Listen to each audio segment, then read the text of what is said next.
I'm Jamie Carragher, and you are listening to the Klopp-era podcast.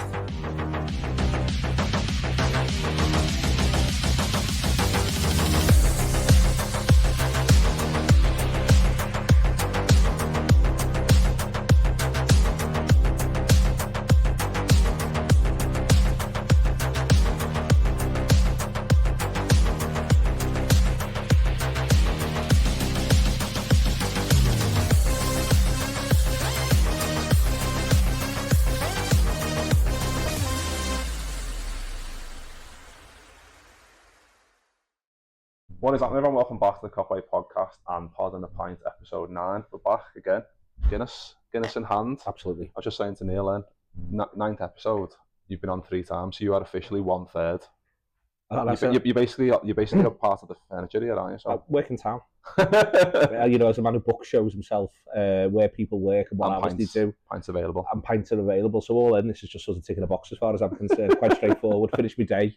Bob in here, have a pint, talk to you. It doesn't get better. Sound, innit? Can't complain at all. Like we always do on these, opening question. This is from Doug. If you could appear in a TV sitcom or a TV programme, which one would you want to appear in and why? The problem is what you're diving into here a little bit. Because there's a bit, and the because I don't want to be an extra. I don't know in Inspector Morse, because I'll probably be dead before we get to 30 minutes in. I think he means you're the main fella. Well, then there's an Australian thing that I loved, that I dreamt of 3 times whilst I watched it last year. Called Deadlock, on Amazon Prime. And it is it is a murder mystery. And I would be one of the suspects or possibly one of the victims of Deadlock. So you've got to bear that in mind, but I'd fancy me chances. And as I say, I loved it so much, I found myself so much immersed in it, I dreamt of it 3 times. So instinctively, Deadlock sort of feels like an answer, as far as I can sort of envisage. There's other universes, and then there's other ideas of a nice time. If you're one of the characters in Friends, you've got a pretty lovely life, if we're all honest about it. Bobbing around Manhattan, seemingly not having to worry about rent, apart from when it suits the plot. In a massive apartment. So, you've got those sorts of moves, but being a bit more, not just thinking about that, but thinking about something else. I think I would want something like Deadlock appeals to me in that wave of new Australian TV shows. What about you? See, I'm into superhero shit. So do you get to be a superhero? Yeah. Because you wouldn't want to be in the universe of The Boys, though. No, not The Boys. That's brutal as fuck, isn't it? Yeah. Not no circumstances. Yeah, there's a few. There's one called Continuum, which I don't know many people know about, but that's futuristic and going back in time and all that shit and fighting crime and all that. Might be a bit cliche, but that type of thing. Just into that type of shit. What the question made me think of is that lots and lots of the universes that contemporary television offers, its characters are remarkably bleak. Not one of us is saying Severance. No. No chance. I loved of superhero style things a couple of years ago. I really loved the Watchmen thing. It's still available on Sky, and I think it's genuinely brilliant. It's genuinely a brilliant piece of television. It's not an adaptation. It's an update. And it's really smart. It's brilliantly done. But I would not want to live in that universe. And you sort of keep going through them, and I'm just all the stuff I like. I'm thinking, well, I wouldn't want to. I don't fancy a night out there. It's the trapped nature of it, isn't it? Yeah. But then I guess I'd want to be able to pick and choose. I'd want to dive in for a day, see it, dive back out, do something. Well, that might be a bit different. Yeah. But if you could do that, then what would you go for? Then I might just go to Watchmen or something like that and go for it. Would not want to live there. But the way The Alienist, I don't know if you've seen it on Netflix. I've not seen it. I've heard of it. I've not seen it. It's late 19th century. Basically, the notion of the creation of serial killers in New York in that period, and it just the first time I saw it, I was knocked over with what it looked like. It looks unreal. It really has grabbed the idea of what New York would feel like in the late 19th century. Yeah. I mean, I wouldn't want to do it for more than a day because I'd die either of the serial killers or disease. But the look and feel of that's just off the charts how good it is. Yeah. Because generally there's got to be an element of risk and people getting killed and stuff. So you don't want to spend a week or two because chances are you're going to get. Or end up going to somewhere like Fawlty Towers because it's a sitcom and you think, oh, that's a good sitcom. It might be, but you won't want to stay there. Yeah, exactly. Yeah, they're fraught with lots of dangers. These ideas aren't they, to be fair. But yeah, good question, right, Doug. Nice one, Doug. Moving into, we're going to get obviously into Spurs and Plymouth and Everton and all that stuff, but January transfer window's not long ended, and Slot said something interesting the other day in terms of, said that we'll definitely be active, or we're definitely looking to strengthen in that market. I mean, it's just a general question, like obviously depending on like pending transfer and contract negotiations and stuff. But what type of deals do you foresee? I think it's really hard because you haven't seen what Slot wants to do yet, and we haven't seen what Richard Hughes wants to do yet. So with both of them, it is just a little bit like, well, what would it be? And then I think so much of it's about being able to move players on. Liverpool have already got a really big squad, and people push against that notion, but it is sort of true. When you've got to name your players for your squad, Liverpool have got, I think it's 16 if you include, if you swap Kelleher out and Mamadashvili in, Liverpool have got 16 non-homegrown players, and the most they can register is 17. Yeah. And then on top of that, you've got homegrown players who contribute to the squad as well in quite a significant way. And Liverpool basically have 23 senior players, 3 goalkeepers and 20 outfield players as it stands at the minute. Now, you can have a conversation about whether or not you think X, Y, or Z is good enough, but what all of X, Y, or Z have got, apart from the 3 players that we know about, is a contract. So you've effectively got to be able to convince people that it's time for them to go. And, you know, already in this window just gone, there's a really public statement from Harvey Elliott that he doesn't think it's time for him to go. And he doesn't even count in the non-homegrown thing, but you take your general point. He wants to stay and be part of Liverpool. And when you're going for a title, or when people think you're going for titles, and when you're respected, and I don't think, again, people listening to this might think, we'll do what other clubs do, which is make them train with the reserves, which is make them unwelcome. But I think if you've got a tight-knit group, you build that culture, and you don't just knock it over by basically deciding because someone's face doesn't fit. Who, as far as their teammates is concerned, as being on time, putting everything in, whether we get to see it or not on the pitch. Yeah. You know, I was thinking about someone like Endo, who clearly is a brilliant professional. If his colleagues see you treat a brilliant professional a certain way, then there's a chance that they say, well, we're not happy about this. Yeah. So there's a chance they say, no, it's right for the club. There's a chance that of 20 other professionals, each of them has a different view. But there is a chance that a fair few of them are like, well, this is out of order. Yeah. And so I think that's got to be the first trick of this, really, is you're moving on. I think that you're not that far away from, you know, I think we're all pretty much of the view, and you left back wouldn't come as a surprise. Yeah. So, you know, I think that's in there.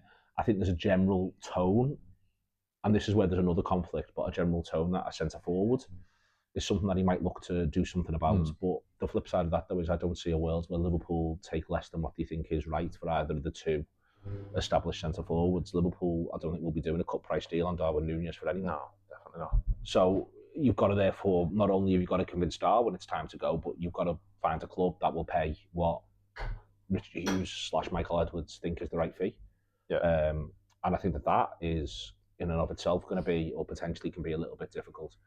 So, you know, I think that we all know he wanted another centre midfielder before the season started. So I think that they're your 3 positions before you think of anything else. But a central midfielder, it could be a deep line one, it could be one who plays box to box, or it could be one who's an attacking midfielder. There's room for them to do any, I think, and rejig it a little bit. But I'm, you know, quite of the view they're the 3 areas where it feels like there'll be something. But it wouldn't surprise me if in this universe that we're talking about, if maybe there's the flip side of it is maybe there's a player who doesn't want to go, who feels as though he's had enough, wants a bit of a change of scene, and that we might be surprised who that is. It might not be someone really, really obvious, or there might be that they've always wanted to play for a certain team or something like that, and that comes up. So, you know, for instance, I don't think you're getting Chiesa out the door easily. No. Looks like he's determined to play for Liverpool, but there might be a few people thinking, yeah, but if we can't move Darwin and we can't move Jota, but we want to do something else in attack, well, it might just have to be. Yeah. But that, again, that can be easier said than done. So I know that's what it's going to come down to, but I think they are going to be active. Yeah, I've got no shadow of a doubt about that. You know, I think that they are going to want to, you know, the manager's had time now to have a look at absolutely everybody. And it may well be he finds it a little bit easier to get a few of them out the door than his predecessor did from time to time as well. He might find that a little bit more straightforward year one, if he is going to just be quite frank with people and say, this isn't going to work going into next season. He might be able to do that, but I think that's the thing that everyone listening, I think, needs to at least be aware of, that this is the playing field Liverpool are playing on, is that they will need to move 2 or 3 on before they can get 2 or 3 in. Yeah. Again, I think as well, like you just mentioned there, like it might be easier for Slot as well in terms of not just because he's been there a short amount of time, but because he seems to be a bit more bold. Whereas there's question marks about like Klopp and his willingness to keep people maybe past their expiry date because of like. But it's Klopp's first summer where he's unbelievably ruthless. Yeah. You know, he moves loads on. You know, he moves Benteke on in that first summer, first on loan, and then permanently the year after. You know, he does about sort of 12, 15 exits. Because at that point, those players, Jordan Ibe, you know, everyone thought about Jordan Ibe when he talked about them. Yeah. And then Jordan Ibe's just out the door, pretty much, you know, as soon as. There's a number of players who fall into that category who Klopp moves and then ends up sort of with retained loyalty for a number of those who stay. And I think the next 16, 17, the only real major player who moves on in the summer of 17 is Lucas Leiva. Yeah. Almost everyone else at that point, he's got the squad he wanted to go with and then build on. And it could be that Slot gets himself into a similar position, but, you know, again, there is a reality where there might be a player in the middle of the park, you know, and it could be Elliott, who he thinks, well, I'm just not sure what your role is here. But if Harvey Elliott wants to say, well, we'll work that out between us, Gaffer, I've got a contract and I'm not going anywhere, then, and I'm going to be first into training every day, I'm going to be last to leave, you know, you're going to be sick of the sight of me, almost, then it is difficult. And I think that is going to be the marker of this. But again, the other big thing to say and to emphasise is the 3 contracts are just a huge part of it as well. You know, the way the squad's currently built and the team's built is to get the best out of Salah. But if Salah moves on, then that opens up a whole host of questions as to what the plan is.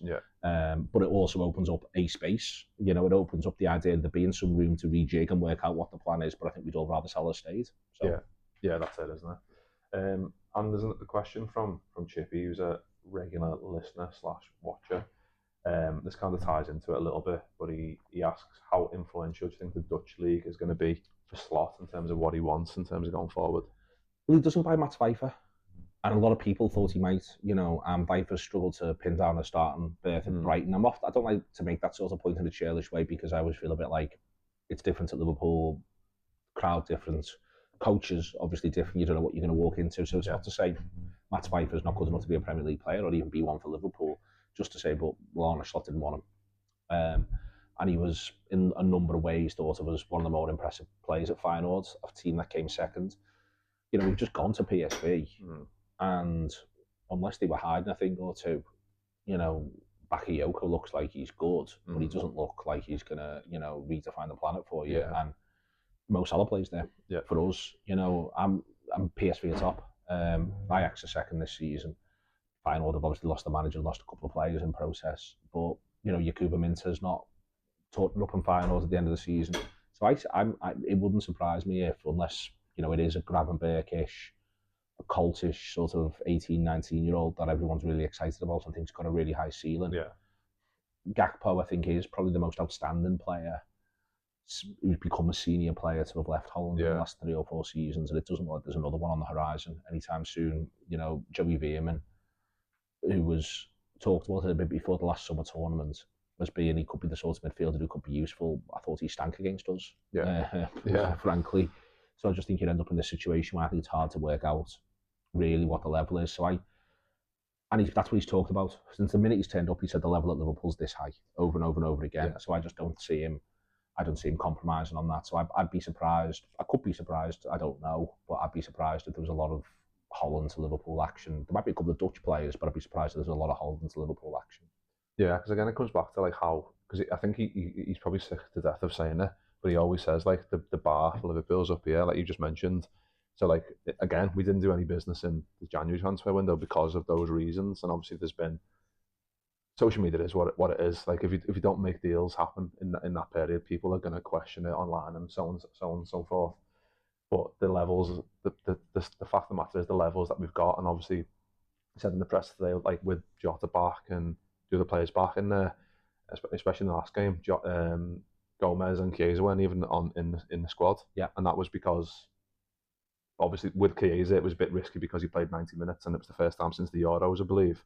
And with Gomez, he's obviously just came back. But and then he said today as well, like he's going to have to make some tough decisions in terms of squads going forward if everyone stays fit. So I think that's a big thing it's not just the fact that you're just going, oh, let's get this fella in for the sake of it. It's, again, when it comes back to what you said before about like squad harmony and all that stuff plays into it. You don't want to be buying some Bakayoko, for example, who's just going to be sat on the sidelines. When am I going to get my game? So I think that's going to be a big part of it, I think, across the board. So I think it's a good place to be. It's better than the alternative when you feel as though, well, at least the manager feels as though we've got more good players than we'd like. Listen, you know, I'm off the back of what we've seen this season, a bit of a sceptic around Quansah. You know, moving forward. That's not to say he's not going to have a Liverpool career, but I'm just a bit of a sceptic as to how it does or doesn't come together for him. And I think that the thing he needs more than anything at the minute is games of football. And I don't see where he gets them playing for us, other than maybe the 4th and 5th rounds of the FA Cup from this position. Maybe 6th round as well. But beyond that, I think it's hard. And then you know, I said before about left back and what people might or might not be thinking, but you know, we are in a position where goalkeeper looks as boxed off as we want it to be. There will need to be a succession plan around Van Dijk, and I'd look to start that as soon as possible, but that might not be. Again, it could be one of those things that's easier said than done. You know, there's no one who I'm sort of desperate to see the back of. Even someone like Shimikas, who I'd have made that argument for maybe last summer, he's done more than well enough. I think we will see the back of him this summer, but you know, I think he's been fine this campaign. And I think that there's just maybe a little bit of a thing where you've got to, what's the word really? You know, you've got to respect where they are while simultaneously saying, do you want them to be better? And the answer is, yeah, always. If you can improve, you should improve. But I just think that what they think, where they think the level is, I think maybe is higher than where some supporters think it is. Yeah, exactly.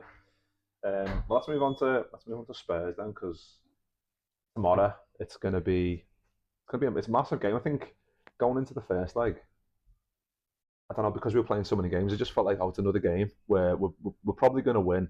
Obviously, it doesn't go our way. Mad circumstances in terms of like their goal and the red card, which weren't a red card, apparently, according to the referee. There's the weird announcement that the ref gives in that game as well, which Slot got asked about today. Like, it was like, would you think it's necessary? And it's like, no, it's not necessary to be like doing announcements to the crowd and stuff. But in terms of Spurs then, because 1-0 down going into this one, are you just of the man, like, go as strong as possible? So I don't think it's a massive game. No, but I think it is, in that it's a massive game sort of emotionally, but because of the way the first leg went, and also because you just don't like, you know, it's been so rare to watch this Liverpool team lose, that you don't want them to lose over the 2 legs, because it would feel like what's gone on here, especially to this Tottenham side, and also seeing the way, you know, for me, if this is a massive thing I think there's loads of stuff in football where people are trying to, it's happened recently with the Champions League group phase. Well, what was the point? What was all this meant to mean? And if you're not careful, you can end up talking yourself into go, well, none of it means anything. Yeah. It's literally a sport and enterprise. If you take the emotion away and what literally either we think of it or players think of it, then you end up in a situation where you're like, well, that doesn't mean anything. Or if the argument becomes, well, only the highest profile stuff, which earns the most money, is the stuff that matters, which is definitely not the EFL Cup. Yeah. But then that feels like a bit of an emotional dead end as well, if you see what I mean. Yeah. So I'm very much someone who will be quite happy, at least for a couple of seasons, if Liverpool got knocked out the 3rd round of the EFL Cup. If we got Newcastle away, we're up there, they pick a first 11, we make 11 changes, they beat us. And if that happens, I'd go, well, it's one of them, what are you meant to do? So I want to be clear about that. Like, I'm not a Cups man, especially not this season when, you know, there's the possibility of winning the other big 2. But the flip side of it is, I also love Liverpool and want Liverpool to do well and get emotionally involved in matches, because that's the point. Yeah. So now you're in a situation where you've lived that first leg against Tottenham, and it's not to put too fine a point on it, but I want to win 100-0. Yeah, that's kind of what I mean. Just because of all the stuff that went on, and that kind of elevates it to what it was going to be. Exactly. So you're in a situation where it should be that you shrug your shoulders about it, or you would do about the competition. If we all sat round genuinely and had a chat, before the first game, and went, right, would you deal on played 23, won 17, drawn 5, lost 1? And we'd all have said, yeah. But if you'd have said, that comes at the cost of going out the League Cup in a way that'll piss you off, but will you take that? We'd all have gone, yes. Yeah. But now if we go out on Thursday night, it will be in a way that will piss us off. Yeah, that's it. It's such a weird little thing, you know, the whole, it is not the same as the derby. The biggest game of the next 3 is the derby by a mile. And not just because it's the derby, because it could be 3 more points in terms of this gap against Arsenal, the game in hand, all of that. You know, the least important game of the 3 is the game away at Plymouth. It's the game Liverpool are likeliest to win, because Plymouth are bottom of the Championship. So no matter what team he picks, but then that helps in that they played Saturday, and I think that this is the biggest thing. They played Saturday, they're playing Thursday, and then the derby's Wednesday. And I think as long as I'm sort of seeing 9, 10, maybe even 11 changes between Tottenham and Plymouth, that's a nice gap to keep players playing active enough to be in rhythm and to know what they're doing and know what they're about, and play a really good game of footy and look to win and be really, really aggressive and dynamic on the one hand, but then get a bit of and also they've had a bit of a break get a bit of a break after this one, but you've then got to go and make your 10, 11 changes against Plymouth, which I think he will. Yeah, I think so. So, and then as part of that, then I think it is whatever he feels is the 11 that's likeliest to win against Tottenham. I don't want to say first 11 because I want him to pick a centre forward. And I think if it was a Champions League final tomorrow, I'd understand why he would go Gakpo, Diaz, Salah in attack. But for this one, against Tottenham, would play Jota or Nunez from the outset. I think it also helps with the general resting and rotating in there as well, with an eye on the Plymouth game. So I think I think you can do it, because then whichever, if you start Nunez for 60, do Jota for 30, then Saturday, Sunday you do Nunez for 30, Jota for 60, and then you see what you fancy for Everton. Yeah, and I think with the left winger you do something similar, but it might be that only the lad who plays 30 is also on the bench for Plymouth, and maybe you use young Rio left-hand side for the game against Plymouth, bring him back in and go from there. So that's what I'm thinking there. That's what I'd like to see him do. Yeah, because there's, again, especially between like the Spurs and, like you mentioned, the Spurs and the Everton game was 6 days. So it's similar, I guess, in terms of what we saw PSV. We want to see probably wholesale, like the likes of McConnell's, the Niones, probably would have been Dan's, but he's gone off to Sunderland. Yeah, I think you can do. But it's easy to pick. It's easy to sort of say, go, you could go Rio, whichever centre forward you don't use, Chiesa, the other left winger on the bench in case you feel as though you want to break glass, and put yourself in a decent position. In midfield, you can decide to go with McConnell, but you might decide that you want to go. Jones might not start this one. Yeah. So you might go, Endo, Jones, Elliott, and then at the back you might go Quansah, Gomez if Gomez is back and he's in the running properly. So you don't even get to McConnell in this universe. Now I would start McConnell. You've not sent him out on loan for a reason. So maybe you end up going something like where it is a little bit different. Maybe it is Chiesa off the left, Elliott off the right, Jota through the middle. Then you pick Jones in the attacking midfielder position. Then you pick McConnell. Then you pick Endo. Then you pick Quansah and Gomez. You might have to run Bradley twice to protect Trent, but he's an athlete. He's a big boy. He can cope with it. And also you've got Gomez in there as well. And then you pick in probably Shimikas left back, and then you pick in Kelleher in goal. There you go. You've done your changes for Plymouth, and then you just work that back against Tottenham, and then work it forward against Everton. And then it might be that you only really want to give Bradley 60 because you might need him again against Everton, depending on where Trent's fitness is. So you might move Gomez to right back, might drop Endo in, might bring Neone on, move McConnell deeper. Neone comes on where Jones is. You might decide that you then want to bring Rio on, move them around and attack a little bit, but you've got enough players. Is the key detail here. You've got more than enough players to do this little bit with. Yeah, and I think that's the key point as well, because in the PSV game, I was looking at that lineup and I was thinking, considering this is like 9 fellas weren't playing, and we spoke about on like the Friday night show, like it was still a decent side considering. Yeah, like, and again, it points to like how like decent we are. I guess it comes back to like the transfer windows and all that, and Slot saying how good the squad is and stuff. But I guess again in Plymouth, you need to the rest can be massive. Again, it's only like. It's one of them, like, it's only good if then we don't then go and beat Everton. It's one of them. But that's the case the entirety of the next week. Yeah. If you start the first 11 against Tottenham and 3 of them get quite significant injuries that are going to put them out for a month, and then we don't win at Everton, then people will be within the rights to say of him and of the whole club setup, because I think Van Dijk wants him to pick a first 11. Van Dijk wants to start this one against Tottenham, for instance. But I think people will be in the rights to say, well, should we have done that? Was that worth the risk in the grand scheme of things? The flip side of it is, A, footballers want to play. B, they want to play in big games. C, they want to play in big games at Anfield. You all of these decisions that you can't just wrap people up in cotton wool and feel as though, and if there was a player who plays against Bournemouth and then doesn't feature again through choice, not through injury, all the way through until Everton, well, that's a 10-day break. And that might not be good for the player either, because the players want to play, and you at this time of the season, I'm sure they're doing good training sessions, but training's playing at the moment. You improve because you play, you learn more about your teammates, you just go up maybe another 1% or something.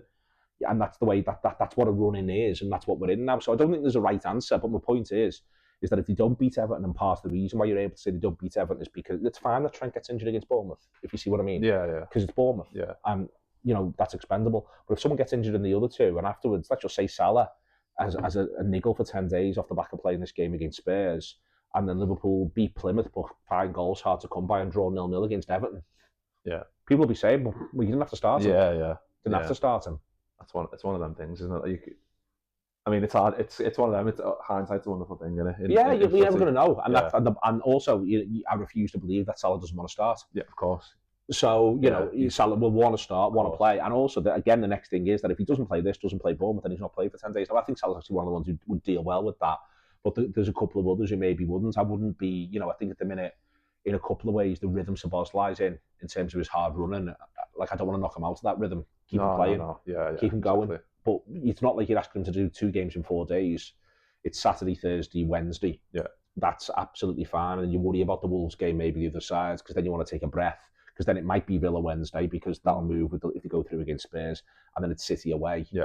And that's you want to make sure you're in good nick for that. And then it's Newcastle at home. They're 3 toughies. So almost Wolves is a bit of a retrenchment, and then those 3 will be right. Okay, how do we make sure we got the players we need on the pitch for that run? Yeah, exactly. Well, let's talk about Evan a little bit more then, because it was meant to be back in early December. Storm Dara thought, fuck this, I'm not going to let this happen. But like, it made me, like, because like the situation, obviously the winds and stuff were absolutely horrific, but it's just mad how like different it is. So it would have been Hurricane, Dyche and Pickford long balls. Now it's going to be Moyes, a win, or looking a little bit better, and still Pickford long balls. So it's still going to be horrible, and I think they always are. I don't think anyone. Yeah. Do you enjoy? I always get asked this question. Do you enjoy derbies? No. I don't think anyone does enjoy. Like, no, because it means so much, and it means so much in a complicated way. And this one being the last one, and where the league table is, no. But I wouldn't necessarily have called until we were 2-0 up against Bournemouth a massively enjoyable experience. No, exactly. And it'll be like that. Forest wasn't a massively enjoyable experience. Away games, I think, full stop, are a bit fraught. Yeah. Especially when you're going for what we're going for with the wiggle room we've got, which isn't loads. Yeah. So the derby in a way. The good thing about winning at Bournemouth is that I don't feel like it's not the worst thing if Liverpool draw.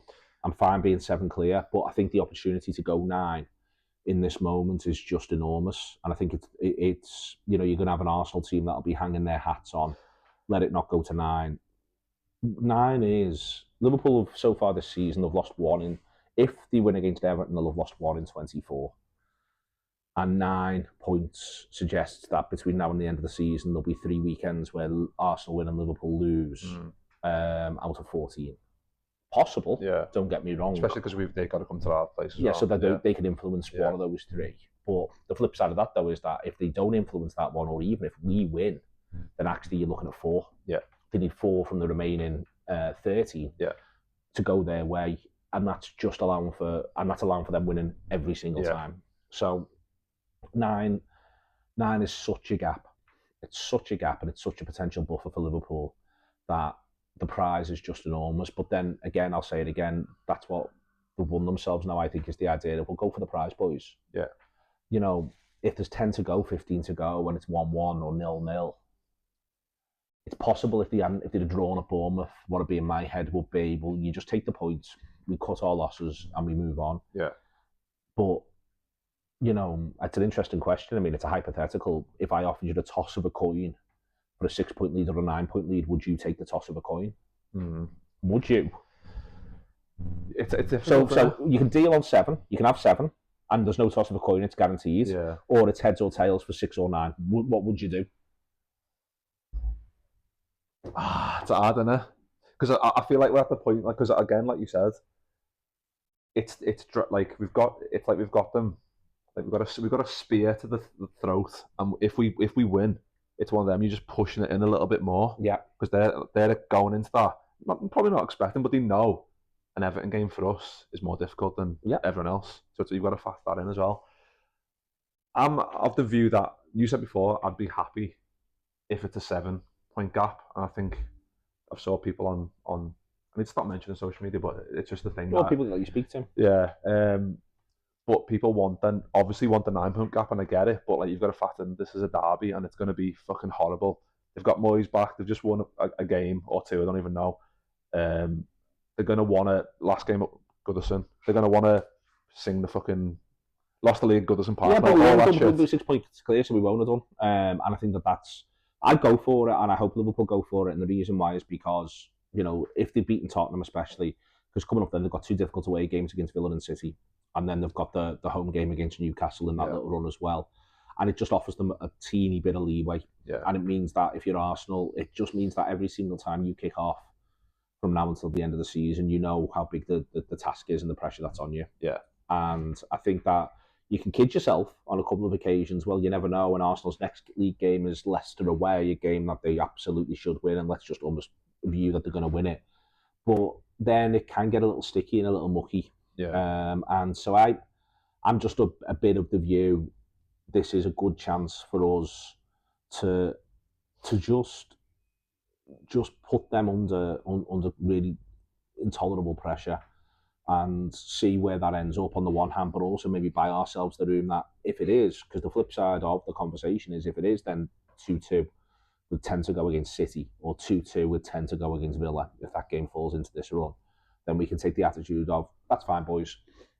We're going to draw 1 or 2. Yeah. You know, let's all be grown-ups about this.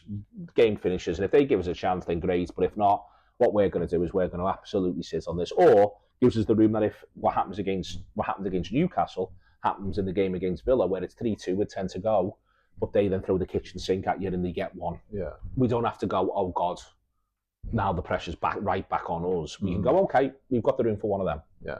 And I think that's what it'd give us to win at Goodison. I think that goes the other way. You know, if they don't win at Goodison, but then win against Villa and win against City, well, you know, they'll have traded on that one. Yeah. But I just think that the longer you can keep that going and the more you can take hope away, I think the better. And at the minute, they look to me like they're built to go and win away from home. That's currently where they are. You know, I think they look in such good nick and they can stay there, I think, now until the end of this run to the next international break. I think they look in that rhythm. And the longer they stay there, the better. And I think it might be a little bit different the other side of the next international break, because then you're back in the realm of, well, what if you've got what's our Champions League quarter-final 2-legger, what's Arsenal's? Yeah. What ramifications does that have? You know, we play Everton midweek, Fulham away, and then it's the first Champions League game. There's every chance someone's taking their eye off the ball somewhere in a run like that. Not Everton at home, I wouldn't think, but Fulham away, you know, maybe with one eye on, you're playing Tuesday, that's a horrible game. It's fucking Fulham. Yeah. They're a nightmare. Yeah. Finishes as a draw. You know, I think we've just, whilst the going's good, I think we've just got to keep piling it on. At the minute, to me, you know, and at the minute, what we just said a minute ago, fully fit squad. Yeah. Fully fit squad. Yeah. You know, at the minute, the going's good. So to me, it's really important. Whilst the going remains good, because it might not be in April and May.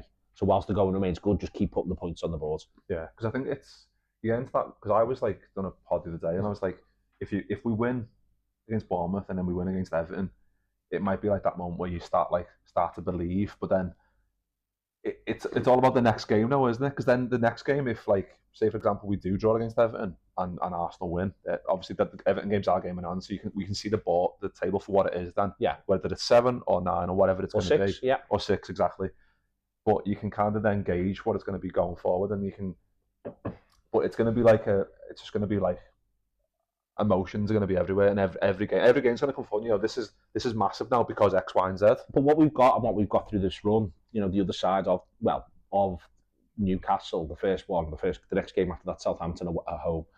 What we've got that punctuates this over and over again is home games against teams in the bottom half. Yeah, because we haven't played them yet. Home games against teams in the bottom half, which allows you maybe to take the emotion out of it a little bit. Yeah. At least I hope so. Yeah. You know what I mean? To have that idea of, well, there's a straightforward Liverpool win. Yeah. And the next one's going to be a long night to the soul, and it's going to be emotionally taxing for everyone. Yeah. But then we're back on Saturday. It's a straightforward Liverpool win.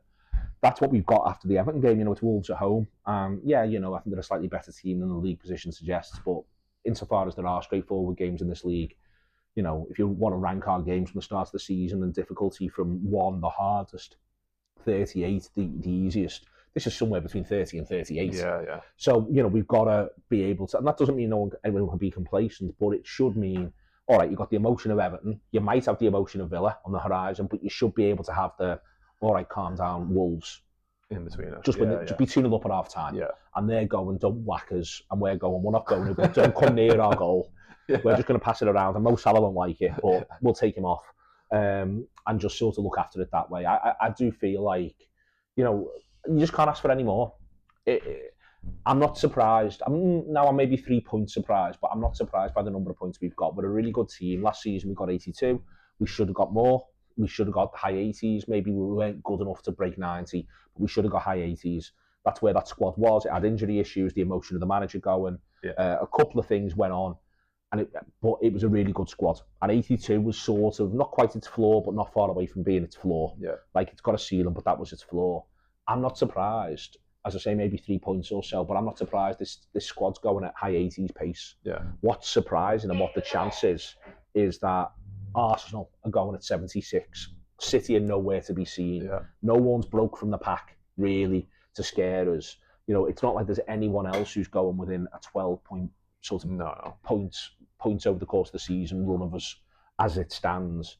And that's, you know, whilst that's the case, let's just keep putting those points on the board. And then at the end of the season, it might be everyone says, well, Arsenal didn't even break 80, or Arsenal only got 83. You'd have won this league with 84.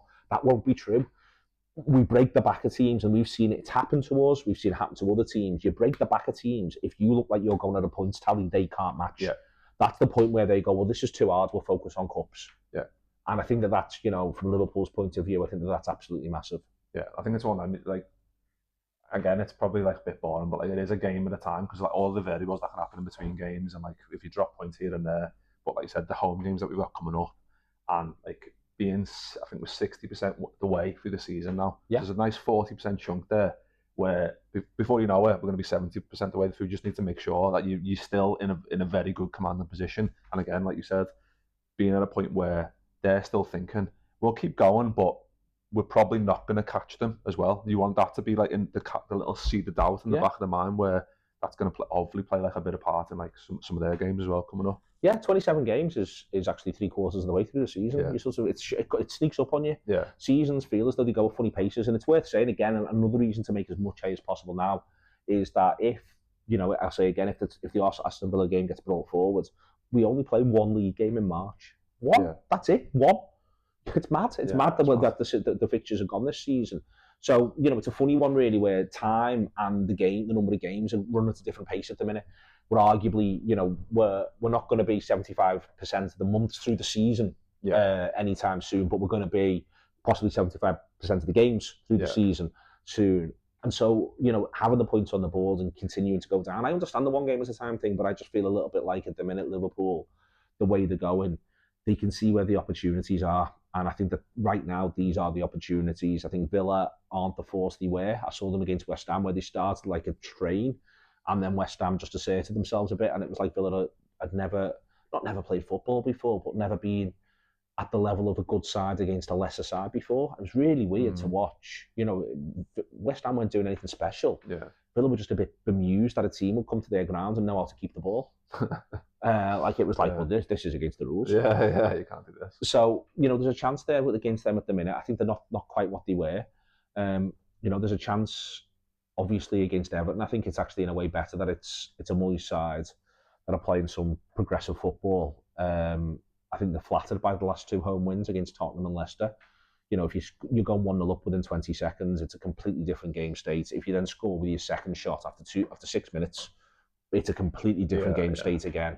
And Tottenham have just been, you know, legendarily a bit of a mess in a few ways, and Everton took advantage of that. So, you know, there's a decent away win. They get in the gaps there against Brighton that shows they can frustrate you. But it's no great shakes, and they are just a bit more open. So there might be a bit more room for us, and they might not be against us. People are different against us, but I'm sort of, you know, I'm as confident as it's reasonable to be going into Goodison Park. And then, you know, unless this fella City are bought toward late in the window comes in and solves a million problems, you can't really be any more confident ever going to the Etihad. And it's not to say that will be a nailed-on easy 9 points. They're going to be dead-hard games. Yeah.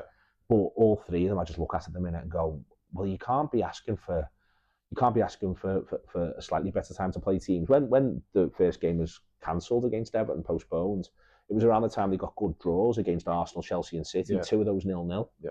You know, we could have been on the receiving end of one of those 0-0s. I don't quite see 0-0 right now. Maybe I'm wrong. Yeah.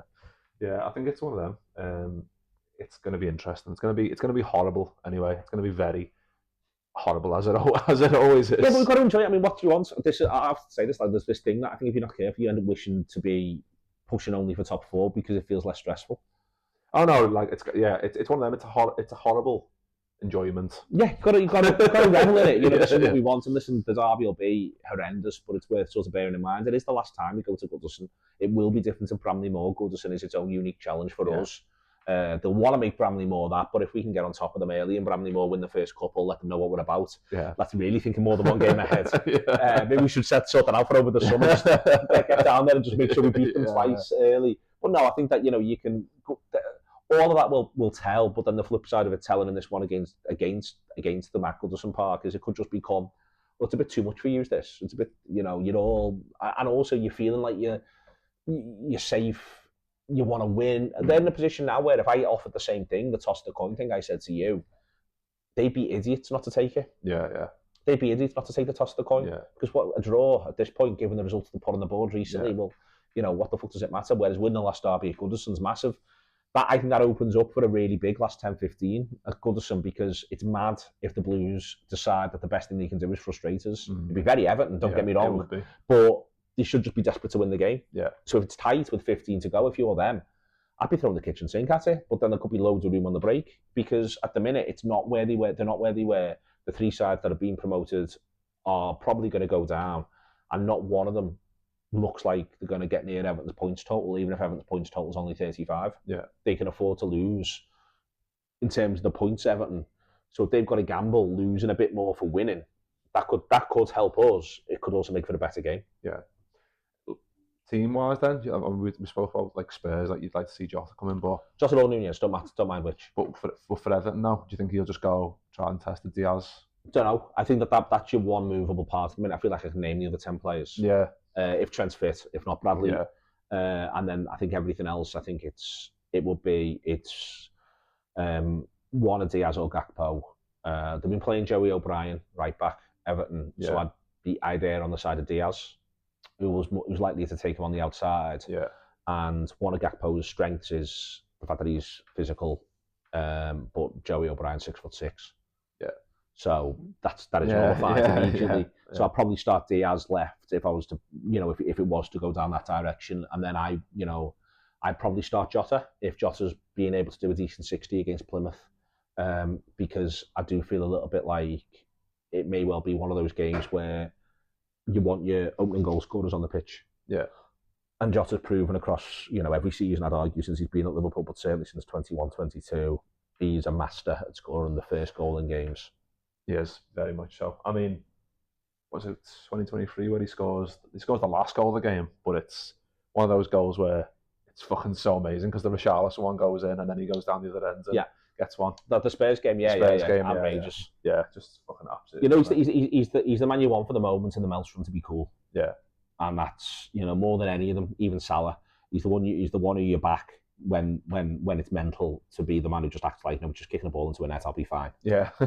He's the one who's the most got that dynamic about him. So now I'd start Jota, I think, for the game against Everton. And then if we are back into a normal sort of situation, that sets you up nicely to start Nunez against Wolves. Pick between the two of them against Villa, because I don't think Villa like dealing with Nunez. I think he does loads of things. They want to play this clever little middle line. And Nunez just goes, well, you can stand where you like. I'm going to run dead fast. So I think that might, they might not like that. And then I think you get to City, and maybe that's one where you then go back to Diaz dropping off to overcrowd them in midfield and go from there. So I think he's got little horses for courses stuff on the horizon. I ideally would like to see a Jota who's got a really strong 60 in him start at Goodison Park. I think it could be the difference. Yeah, and it's about him staying fit as well, because we know he gets into these rhythms and then pops up with important goals, but inevitably gets an injury. So hopefully that's a thing in the past for the rest of the season. Hopefully, I just thought we'd usually do like an opening question and then that's it. But I just thought I'd ending question as well. I thought this was quite an interesting one. If you could take one player from the Klopp-era, so that's just strictly obviously because Klopp's a slot, so there's a players that have obviously been kept on, but so just a strictly Klopp player, and if you could place him in this current side. Which one? It's Mane or Firmino. Yeah. I think and a lot of that sort of comes down to how you feel about what we're doing down the left-hand side at the minute, and how it all come together. But, I think there's been a couple of games recently where, for instance, I feel as though that game against United at home, if Sadio Mane's playing, we win. Yeah. So I think I would probably just sort of, I understand why loads of people, and at the minute with the setup, you can make a really strong Firmino argument. I'm not saying if you think that you're wrong, but I would err on the side of, I'm there on the side of Sadio mainly because I loved him, but also because I think in 2019, which I think is the greatest year Liverpool have ever had, Sadio Mane is Liverpool's best player for the calendar year of 2019. So if you're Liverpool's best player in what I think was Liverpool's best year, I'll have that one. Yeah, he seems like a good by one. default. You win. Yeah. No, he's just ridiculous, isn't he? Like, I think it's one of them. Like you look back, like see like compilations on like Twitter and that, and you're like, just a link up and that between the three of them. It is legendary. Like I know there's famous like trios over the years for Chelsea and all that stuff, like Robin and Duff and all them. But that three was just like, it's one of them you'd appreciate it at the time, but it's one of them that you'd only like really like reminisce about it obviously after it, and you can kind of revel in how good it was. But as you're watching it in the moment, you're in the emotion. You're not really going, oh yeah, they played amazingly well today. You could say it in a roundabout way, but you're not looking at it going, they play boss day, but we're going to miss them in 5 years. You look at it going, they're really good players, but it's not quite the same the way you look at it in terms of how good they are. Yeah, there's a funny thing with them really, where what Mane was great at was turning up when Salah didn't. You know, I thought that was something which Mane was, did really well for us. I think really consistently again through 2019, especially where he scores I think 34 goals, doesn't take a penalty in the calendar year 2019, and Liverpool, in that period, I think you can argue win the European Cup and then win the league because they won it by Christmas. He's been there for both, but also just more the feeling of, no, I'm going to sort this one way or another today. He scores a great goal at Norwich in 2020 when the weather's awful. And that's the sort of goal I mean. It's the sort of goal that I felt a little bit that we maybe missed in a few of the draws this season, or maybe all of them since Newcastle. Newcastle, Fulham, Forest, Man United. Just that sort of vibe of, I don't give a fuck what the weather's doing. And if anything, in fact, that the weather's going to do this helps us, because what you're going to do is, and that goal against Norwich was a great example of it. It's an agricultural ball from Henderson, the sort of agricultural ball. It's the one where he brings it down. It's brilliant. Yeah. And he's got no right to do anything that he does. Yeah. But Henderson knows, if I just put this into this area for this fella, he'll sort it. He'll get the better of whoever he's against, and we'll go from there. And it might not be that it ends up in the back of the net, but they're going to hate this. Yeah. And then there he is, and it does end up in the back of the net. And I think that at this time of year, when you're not sure what you're getting with the weather, when you're getting night games, when you're getting close games, when all of that's going on, that's where I think Sadio Mane is more than it. Like, for instance, if Sadio Mane was dealing with the 6'6" Croc Everton playing right back, he'd be going, great. Yeah. Watch me tie him in knots. Where doesn't he want me to go outside? I'll go outside. He's trying to show me he's happy. He wants me to go. He wants me to go outside. I'll go inside. Yeah. Whatever I need to do to drive him mad, I'll drive him mad. Yeah. I'll beat him in the air for a laugh. Yeah. All the hits. That's what Sadio Mane was, and that's why I think that right now, I think that is part of, if you say to me right now until the end of this season, if we could take the 2019 Sadio Mane to be part of forcing Liverpool over the line, it'd be amazing. It'd be fucking incredible in this side, wouldn't it? Absolutely unbelievable. I think that's why, like, after it, when we've got the Diaz came in and stuff, and then there was, I think the synergy between Robbo and Mane as well. Yeah. That was massive, wasn't it? And obviously that took maybe affected Robbo's form in terms of like him having to adapt to like a new left winger and all that as well. But yeah, I think that's the ultimate shout. I think for me, like I said, the Firmino's up there because of how revered he is and how special he is. And how we're playing at the minute, and the fact that the managers, there's the what does he want from a centre forward. But it's also worth saying that Firmino used to go on extended runs without scoring. Yeah. There's almost 12 months where he doesn't score at Anfield in a league game. Yeah. And it didn't matter. And Klopp would say it doesn't matter, but it felt like it mattered to Firmino. And if we're honest about it does matter a bit if you're going to play as the central forwards. You know, you do need to be able to stick it in the back of the net. Yeah. But maybe you want 2018 Firmino and 2019 Mane, and just Salah forever. Salah from the 50s, please. All right, Neil, nice one. Great stuff. Jumping on. Been an absolute pleasure. That was Pod and a Pint, episode 9. Shenanigan, it's nice and quiet. I mean, there was a few people lingering around. They've turned the music off. They know the score now. They've sat us away in the corner, and they've turned everything off. And the sound people, get down to Shenanigans if you fancy a little Guinness in your life, the best Guinness in Liverpool. Yeah, Neil, nice one for jumping on, and we'll see you all very soon. I'm Jamie Carragher, and you are listening to the Cop-era podcast.